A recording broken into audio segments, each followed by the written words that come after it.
Sosok aktor Zulfani Pasha ditangkap polisi atas tindakan mengacungkan senjata tajam di jalanan.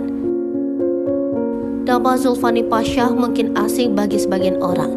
Dirinya lebih dikenal setelah memerankan karakter Ikal dalam film Laskar Pelangi yang booming pada 2008. Kini Zulfani Pasha menuai sorotan karena berurusan dengan kepolisian.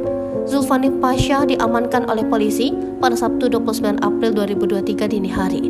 Hal itu karena Zulfani Pasha sempat mengacungkan senjata tajam jenis katana dan terlibat tabrakan dengan kendaraan roda 2. Kejadian tersebut berlangsung pada Jumat 28 April 2023. Kala itu, Zulfani Pasha yang menaiki mobil R3 dikejar-kejar oleh warga karena dugaan penipuan. Kemudian terlihat senjata tajam diacungkan dari dalam mobil yang membuat takut pelapor sekaligus korban. Aktor bernama asli Zulfani Pasha ini merupakan putra daerah asli Bangka Belitung yang lahir pada 7 Juni 1996.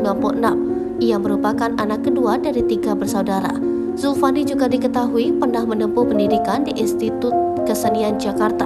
Namanya melejit ketika membintangi film Laskar Pelangi di tahun 2008 sebagai Ikal.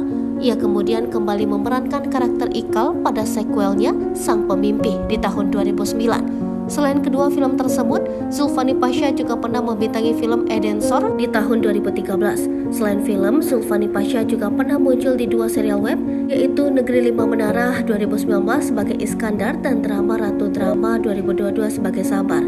Sepanjang karirnya, Zulfani Pasha pernah mendapatkan penghargaan sebagai aktor pendatang baru terfavorit dari Indonesian Movie Actor Award 2009. Penghargaan tersebut didapatkannya berkat akting sebagai Ikal di film Laskar Pelangi.